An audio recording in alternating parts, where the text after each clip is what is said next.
What's up, guys? Welcome back to another episode of the Business and Travel Podcast. My name is Jackson Dean, and this episode is part 2 of 2 with Nimrod Vromen, the partner of Yigal Arnon Co, the Israeli legal firm. It's a big one, been around 60 years or so now, with over 61 partners in this firm. So huge firm. If you missed the last episode, highly encourage you to go and check that one out, because that was part 1. We talked a lot about encouraging structured disobedience, sort of Nimrod's journey, how he opened the dog wash business that failed, and then he built a business called You Tell Me, which was very similar to Fiverr. It ended up being a $500 million company. More importantly, we spoke about pre-money valuations, sort of how to value your startup, and then what legal documents you should be careful with when you're starting your startup. So really good episode. If you haven't listened to that already, go check it out. In this episode, though, in part 2, we dive even deeper on the pillars of raising money. So we talk about what makes a good team, the actual criteria that VCs and investors are looking for, or venture capitalists and investors are looking for, what makes a good CTO or a chief technical officer, how you can calculate the exact equity structures in a company deal, which is really important long term, the agency problem, and then how it works and how then you can deal with it. And then understanding your TAM, which is TAM, your total addressable market. What actually is your total addressable market, and what isn't your total addressable market? Most people get this wrong, and it's something that you really need to understand intuitively if you are ever looking to pitch or raise any money for your company and take it to that next level. So very important to keep some of these things in mind. Again, if you're not even raising money, this stuff is extremely important nonetheless, on knowing sort of where you are in the startup world or in the business world. So really good episode with Nimrod. Again, if you guys have any feedback, have any questions, shoot them to me on jacksondean.com.au or hit me up in an Instagram direct message. You can find me at jacksondean1. Be happy to answer your questions there, guys. But let's get straight into this episode today. I hope you enjoy it. This is part 2 of 2 of the pillars of raising money with Nimrod Vromen, the partner of Yigal Arnon Co. All right, so what makes a company fundable? This is actually the last slide of the presentation. So I have tried to pick some takeaways. It's still not quantifiable, it's amorphous, but it's broken down better than other people will describe it to you, in my experience. So the first thing is the team. The most important thing is the team. That's something that you will hear and you will read about in blogs, but you have nothing actionable by someone telling you that the team has to be good. You have your own confidence issues. You don't know if you're good as a human being. So what makes your team good? It's all very up in the air, right? So here's an attempt at explaining to you what makes a team good. A team has to be self-sustaining, independent. A founding team needs to be able, this is all Israeli rhetoric. If an atom bomb falls here, and we are the only 3 survivors or 2 survivors, okay, could happen, can we still develop features, updates, support our product, support our clients, okay? We might not want to do that. We might want to be managers who manage people who do that and outsource it. But if the rest of the world exploded, could happen, can we do it ourselves, okay? Really important. This happens to startups. The best startups in the world run out of money. When they run out of money, they have to fire their immediate circles of employees, and they need to manage on their own, even if for 3 or 4 or 5 months. Can they do it? Investors want to know that when they're investing in you, they're not having one roll of the dice. They're having the rolls of the dice in the amount of times that you can actually play for them, okay, alone, without people getting paid for it. Yeah. Independence. Longevity. What that means, by the way, is that if you've got 2 business people founding your company, which is a tech company, there's something wrong. Okay? If you've got a product person and a business person, but you don't have a techie, there's something wrong. If you've got two techies in a company that is business to enterprise, i.e. the only thing that will make it succeed is sales to sophisticated purchase departments in big corporations, there's something missing.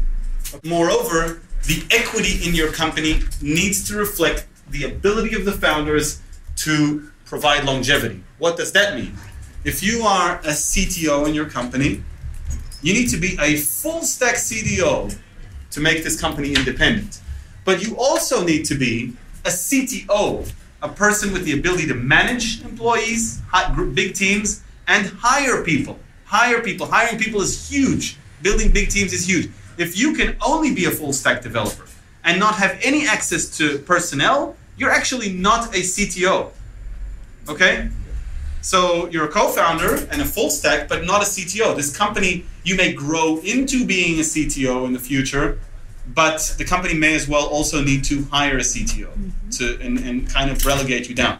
So for me, I held 14% of You Tell Me. And I had a business management degree and a law degree, and I've since done my MBA. The first tasks that You Tell Me had were market analysis, business plan, a little bit of design, competition analysis. Out of those tasks, I worked nights for like 2 or 3 of the company's first few weeks. If I had stopped to think about my equity stake in the company after 3 weeks, I would have said, wow, I'm worth at least a third of this company compared with the other 2, right?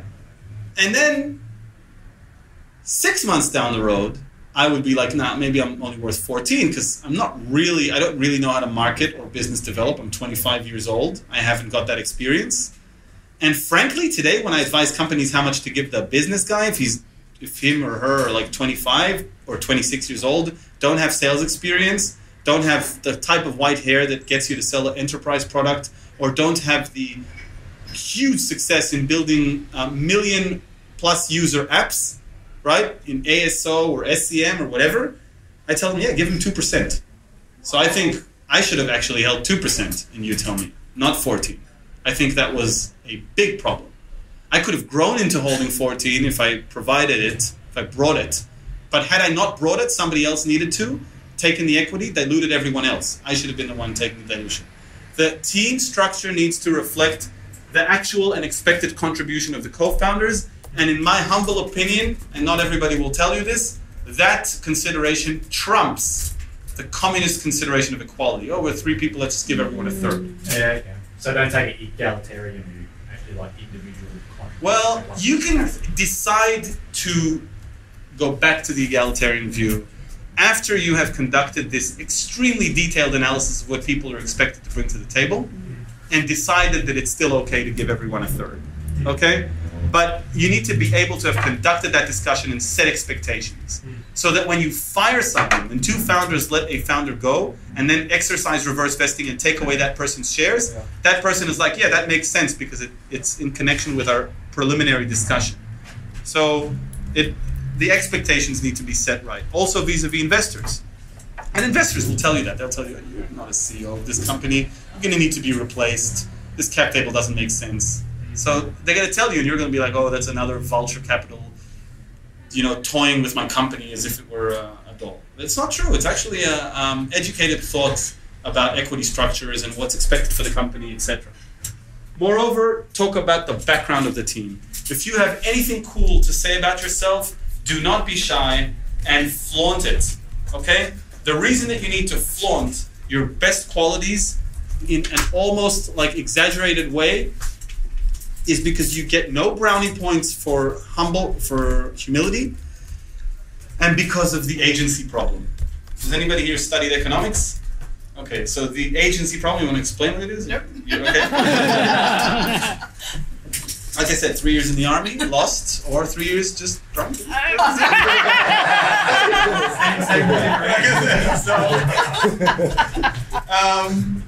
So the agency problem is then there's like theoretically the interests of the parties are fixed. You know what the interests are, but actually one of the parties is not representing its own interests. It's representing the interests of someone else, and therefore your whole assumption about the interests of the other side is wrong, because the other side is not a human being with its own personal interest. It's actually a thing, an entity, a separate entity with its interests. So when you're working with an investor, You're not working with the person investing the money.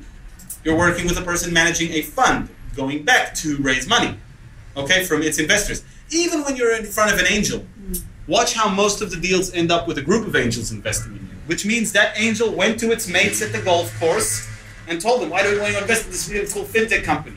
So that person is accountable. Even if the angel invests her own money, she's still accountable to her kids and her husband or spouse, right? That money did not go to the inheritance. So when you understand that people have accountability, you understand that you need to feed them with the words that they need to say to their counterparts. And that's why you need to boast. Okay? Not just for the sake of boasting, but for the sake of helping them pass this deal vis-a-vis their counterparts. They want to, right? They actually, you need to put words in them now. Yeah, they want to. They want to say something cool about you. You might, even if it's unrelated. A lot of Israelis will always mention, I was in the pilot course, I'm a pilot, or I was in this unit or that unit. The only reason, even the beginning of my presentation is theoretically only, partially relevant, but it creates it instills a first impression. It's something to go home and talk about and differentiate yourself from others. It's critical. And we're educated in the Western world to be humble or to be shy or to, Trump will change that a little bit. So that's the... Or not. Or not. It's worse. So that's the idea. So now, next is to show great level of detail in the understanding of your market. And this is where companies make a lot of mistakes. So, first of all, understand your TAM. What's a TAM? Total Addressable Market. Now, what's your company? What does it do? Can you say? No? We're in education. EdTech. Yeah. What do you do in education? Doing exactly this right now. So running boot camps for Australian universities. Wonderful. Running boot camps for Australian universities. Your total addressable market is not the amount expended on EdTech in Australia in 2016. Your total addressable market is the estimated budget of universities, of higher learning institutions, on programs for entrepreneurs, multiplied by the market share that you estimate that you will take, right? When you come to a number that's not in the billions, you might not have a good startup company for a VC fund. And you might, in order to build the story for a good startup company, you have to start talking about the additional values that you'll create, the database that you collect, the network of students that you will have in your alumni of these boot camps, and what you will be able to do with them afterwards. The total addressable market becomes the amount of finder fees that you'll be able to collect on investments brokered through your boot camps, multiplied by the finder fees you collect. You have to build it back up, and it has to rely on actual addressable numbers. Most people will say, I'm in cyber, and the total amount spent by CISOs on cyber products in 2017 was $80 billion. That's my market. It's not your market. Okay? So ultimately you want it may be Kaspersky's market or Monopoly, but it's not yours. What? You want it to be as high as possible. So you want it to be, first of all, as justifiable as possible. Yeah. And then, if it's not big enough, you have to kind of build it. You have to think about building it where it can go so that you're attractive to high-risk investors. Because they want 10x. They don't want 1.7x. They got 98% of the rest of their money invested in 1.7x stuff. Okay? So then you need to understand what your company is going to deal with in the short term. Is it a B2C company? B2C companies do not have a sales cycle with their consumers. The consumers just do, I accept on the terms of service and plug in. But they have a heavy branding and marketing expense. And you need branding and marketing geniuses and app store optimization and search engine marketing gods in your company. Okay? That's that. If you're B2B, there's a little bit more sales in there, tiny bit more sales, maybe a little bit longer sales cycle. You're selling to the long tail of 98% of small businesses. They might want to actually read what they're signing. You're selling to enterprises. Don't expect to have clients in a week or two or a month. You will have clients after you convince the first two clients that they should even take the risk. You might actually have to raise money before they agree to work with you. and your sales cycles will be long, 1-2 months. Differentiate between your enterprises. Are you selling a cyber solution for banks that are relatively tech savvy in Israel and in the United States and have a way to implement technology? Or are you selling an indoor navigation system for malls, which are low-tech enterprises that negotiate for months on end before they sign a deal? Okay? So understand your market in that sense. And if you're doing governments, then every sale that you make prompts either a tender, which creates competitors, or prompts bribing. You need agents and people to bribe the government, depending on which place you're working. It's the truth. It's really true. Like if you want to sell in Africa, you have like all these agent agreements. They have a budget. And it's actually in accounting principles, I heard that it is it's totally like a normal expense to make. Item, yeah. It's an expense line item. Yeah, it's expense line item. You get tax back. Yes. You don't say bribe, but you pay these agents. Something else. Yeah. Life cycle. Fundable too. Understand where you are in the life cycle. I spoke about that earlier. MVP, POC, blah, blah, blah, alpha, beta, QA. Understand exactly when what comes out. And what barriers can you create in your market vs competition? I.e., do not understand your competition. That's minimal. Understand your competition and what entry barriers and moats you have opposite your competition. Entry barriers are not only patent related. Entry barriers are maybe relationship related. Maybe you have barriers within the product. The checkpoint firewall is no longer a great firewall when compared to competing firewalls. However, when originally sold in the 90s, it was sold together with what they call a software blade. A software blade is a physical component where the code is saved and it kind of protects the servers and adds like this physical element to the firewall, which sounds completely stupid in the age of the cloud, but actually creates massive transition costs for Checkpoint's Fortune 500 clients because they have whole rooms and whole buildings full of these software blades that they just cannot evacuate to move to Palo Alto networks. So think about what in your product or contracts creates these barriers. For example, your boot camps, perhaps universities sign agreements 3 or 4 years in advance. If you can sign with deans when they start their tenureship, maybe you're in there for the full tenure, right? And then your competition can't get in. Working with universities is just a barrier in itself. Yeah, exactly. Nobody else wants to do it. So, product. That's pretty quick. Product. You change our lives. Understand that the development stage, IP barriers is already patents, copyright, trademarks, etc. Investors want your entire product to be proprietary. They do not want open source in your product. Full stop. They want to know that you develop a product. If you chose to develop something open source, make sure you know all the licenses that you used so that you don't have IP contaminating licenses.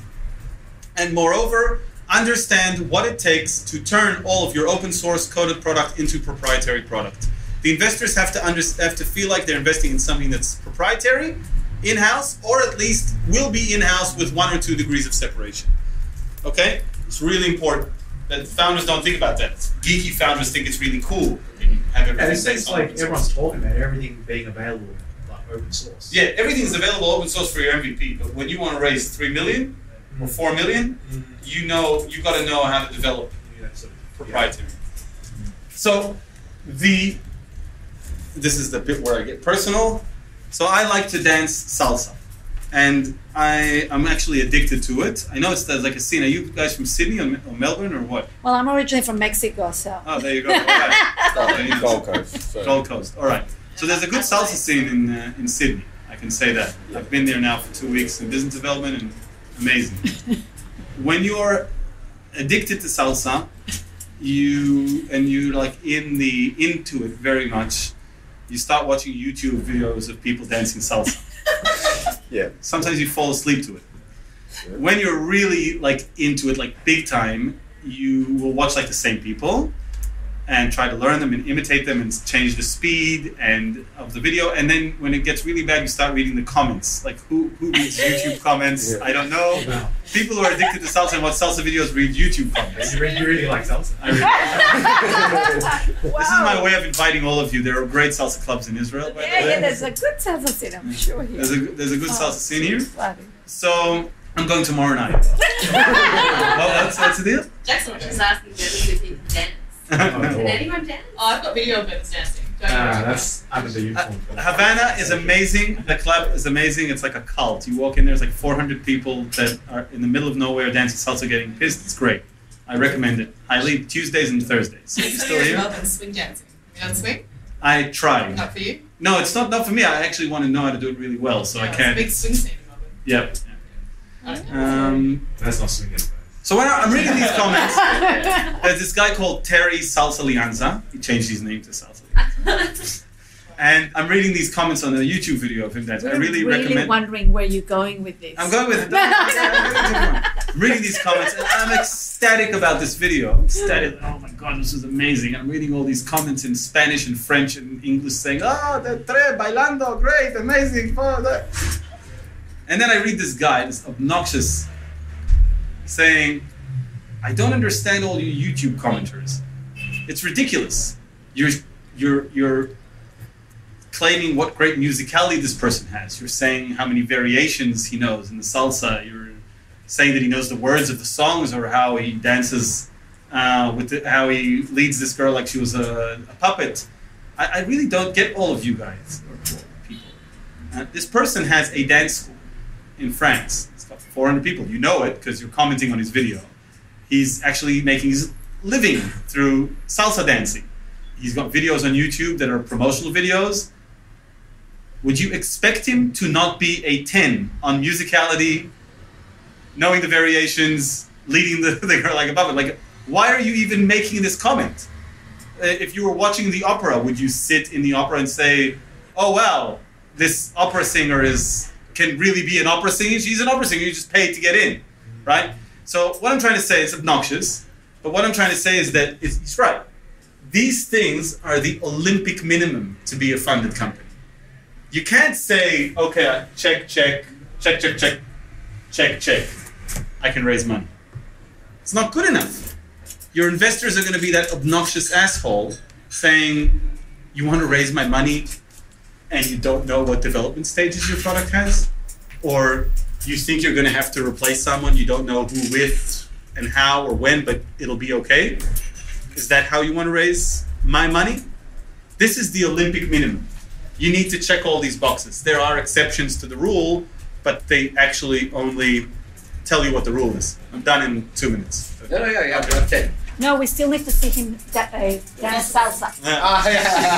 You got to that part. I got that. So it's really important. There's a really good scene in Silicon Valley where in the beginning of the last season, no spoilers here really, but he's like sitting in a car of this investor, this fund, and he's saying, "So we've got sales and the team is just being re-put together, and can you invest like $1 million?" Fake Uber. Yeah, it's like, doing the fake Uber. And then the investor's like, "No, I'm not investing in you." "Oh, please, but we've got this, this, and that." And then the investor says, "Oh, so you want to become a billionaire and it's really hard for you. Oh, I'm so sorry." And walks out the door. So that's the dynamic, right? And nobody says it. So what do you do once you have all of these things? How do you raise money? Because there's still, investors see 1,500 companies a year. In Australia, you can probably break this because there's still just not enough supply, but there will be very soon. You get stardust. So you guys must have learned about marketing, and you know that you need to differentiate your product vis-a-vis its consumers or customers, right? You want your brand to stand out like Coca-Cola or Nike, and you want it to be clearly differentiated from Pepsi. You want your McDonald's to be differentiated from KFC. You want people to distinguish your product from other products in your competitive landscape. But actually, you should be thinking about differentiation on all aspects of your company. You should be differentiating towards your employees. Why are you a better place to work and hire than other places? Okay? And for the funding stage, you should be differentiating to your investors. Why are you a better company to invest in than other companies? And you have to kind of select Stardust points in your company, and I'll explain what that means. So I have $5 billion to invest. I'm $7 billion rich. I've decided to keep $2 billion for my Dan Bilzerian Instagram account, and $5 billion I'm investing. Okay? And out of this money, 98%, I'm going to get advice on how to do it, and 98% of it is going to be invested in real estate, commodities, public sector, etc. Right? 2% of this money is going to be invested in high-risk investments. That's just kind of the general rule. So I will have given someone, is it $100 million out of $5 billion? Am I right? 2%? I will have given someone, there you have, a $100 million fund. Now, I like specific fields. I feel like my connections can bring added value in the field of intelligence and drones, just because of my past history and connections. So I'm going to give that person who's taking my $100 million to invest, which is like a job. You're going to be, once you have your name out there as an investor, 1,500 companies a year automatically will come knocking at your door. I'm going to say, I want you to invest this money in Homeland Security tech solutions with an affiliation to drones. But that person's role is still going to be to differentiate and diversify. He's not going to invest in the same company that does the same thing. He's going to invest in a variety of HLS solutions. So my advice to you as entrepreneurs is read the portfolios. Read about the portfolios or ask about the portfolios of your investors. Collect intelligence about them, know what they do, and then know how to explain why your venture is different from them, but complementary, can create synergy within the portfolio.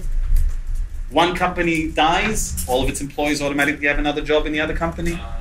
Make the investor understand that when he adds you to your portfolio, that person's entire investment strategy has now grown more than the sum of its parts. Okay? 2, understand the life cycle of your fund. This is a big one. Founders don't know about this. Not all of them do. What's the life cycle of a VC fund? 8 to 10 years. So I got 100 million from the rich guy. How long do I have to invest the money? Couple of years. 25% of the life cycle of the fund. So I'm pressured to. I'm not investing all the money. I'm investing about 20% of the money, and I'm keeping 80% for follow-on investments in the successful companies. Then I have 4 to 5 years of management and follow-on investments, and then the last 2 years, I got to create a sale, create some exits. Okay? So, read about, try to collect information about when your fund that you're approaching or your investors started investments. If that fund started investments just a second ago, they are in it to make long plays. They don't want you to tell them about how you're going to sell your company 4 years from now. They want you to tell them about how you're going to build a big company and maybe sell it 8 years from now. But if the fund is already incorporated and has been around for 2 to 3 years, explain to them how Amazon and Intel are making big moves in this industry and have acquired X or Y companies, and why it will make sense for them to acquire your company within 2 or 3 or 4 years. Because that's going to be something that interests them at that point in time. They're going to look for short life cycle companies. So really understand your investor like you would understand your consumer, and then differentiate to it. That's what creates Stardust. That's it's where almost like an estimate, right? So everything. X for how many years? Yeah. Do you know Fermi estimates? Sorry? Fermi estimates. Has anyone studied math here? So Fermi estimates. Fermi says, not Fermi, which is a bigger mathematician. Fermi says, how many what do you call them? No, like the people who work with the keys. What do you call them? No, not pianists. The people who... The technical people? Yeah, the technical people. Piano? Yeah. How many piano tuners are in Chicago? That's the Fermi estimate. You can search it on Google. And obviously, if I asked you that question, or you would say... No idea. I don't know. Piano tuners are around in Chicago. But if you were to stop for a second, and you're an intelligent person, and you were to answer based on reasonable assumptions in as many parameters as possible, i.e., Chicago is a metropolitan. I think there are about 8 million people in Chicago. That means that if there's 3 people or 4 people in an average family in Western world, there are X families. If there are X families, and based on my knowledge of my friends, I know that 20% of my friends have pianos. That means that 1/5 of the families in Chicago have pianos. Okay, I've got X pianos. A piano tuner needs about 15,000, 20,000 to live. That means he needs X pianos because piano tuner. You add as many parameters as possible and make reasonable assumptions. You will get to within 10% of the mark. 10%. Yeah, according to Fermi estimates, which is amazing, right? I think it comes out to about 92 piano tuners in Chicago. So that's how you, and that's what an entrepreneurial experience is, exactly that throughout the whole thing. And what entrepreneurs a lot of the time do is they skip the estimate part and they go with the gut feeling part. And you know why they do that? Because after they sell their company, people will herald entrepreneurs who sold their company for their genius or their gut feelings or instincts. But it's not true. It's actually a lot of hard work, thousands of hours of hard work, and the gut feelings are usually based on endless amounts of logins and data points that these entrepreneurs took and collected and made educated decisions based thereon. That's it. Sorry. Yeah, that was the lecture. I had a follow-on question around the life cycle of the fund. Yeah. So, as a founder, when you're going to raise for that fund, and you know maybe that they're 5 years in and they're looking for sort of companies that exit 2 years. If that's not where you genuinely are at that point, but there's other factors. So how yeah, there's an interesting balance between your short-term needs and your long-term needs. I mean, if the person, you need to raise money and you need to create alternatives. So you got to find the right story at that point in time. If that person really wants to sell the company that quickly, that badly, that person will insert terms that will allow it to sell the company early. Right. And then you'll be able to walk away if that's not good enough for you. Okay? But if you can get through the door with a story that works for that person, then do it. There's no wrong in it. Okay. So it's kind of an accepted thing that people will sort of massage. Of course. Yeah. You get credited for it. If you can do it, you can do it with clients and customers and future investors as well. Cool. Okay. No more questions?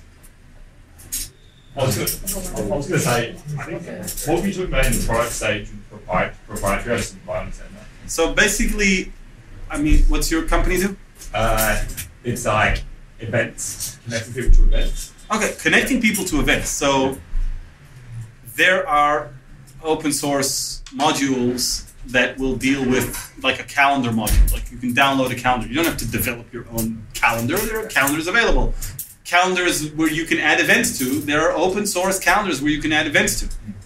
So the question is, do you just use an open source calendar or do you actually code a calendar into your system? In the short term, you want to use an open source. In the long term, you want to code a calendar to your system. You can do a lot of things once it's coded to your system. You know the code, you can change it. Others can't take it away from you without buying you as well and paying you a salary to support it. So that's the difference. It's an asset. The open source calendars were not tailored or structured for you. They were something more generic. Maybe you want to present them a little bit differently. So. Incredible. That was awesome. Thank you. So there you have it, guys. That's part 2 of 2 with Nimrod Vromen, the partner of Yigal Arnon Co. I hope you guys found both of those episodes really, really helpful in the pillars of raising money, what to concentrate on. Honestly, there's more in those 2 episodes than I got out of an entire subject that I remember doing at my university called Venture Capital and Private Equity, where we spent 14 weeks learning how to, do VC funding and how to do business structures correctly and what you should be looking for in pitches, all that sort of stuff. Honestly, there's just as much in these 2 episodes alone than an entire subject that probably cost me about $4 or $5 grand at the time. So really, really high quality information. If you've made it this far, guys, well done. It is some pretty powerful information, and it is a lot of information, so hopefully you took some notes. If you have any feedback or questions, please hit me up on jacksondean.com.au and I would be happy to answer them. Please leave a review if you found this helpful. It helps me out a lot.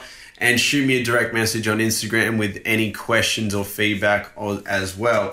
For the now, that is it for this episode. Next week, we've got a really, really good one coming up. I'm going to leave that one to be a surprise. But right now, while you're listening to this, I'm most likely in Japan. I'm definitely in Japan, actually, at this point in time. Skiing and snowboarding with some of the team at Social Growth Media. So we're doing a bit of business development over in Japan and just really getting down to a really clear game plan for the rest of this year.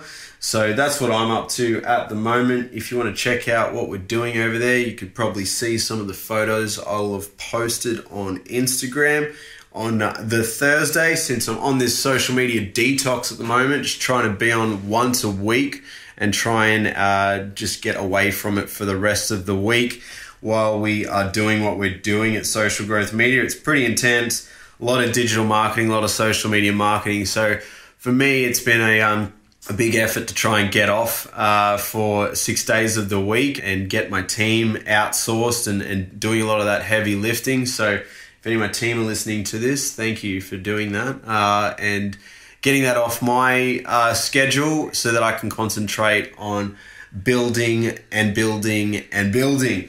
So thank you guys for listening. I hope that this has helped as much as it has helped me. I can tell you that there's some great information in that for sure that it's helped me out a lot.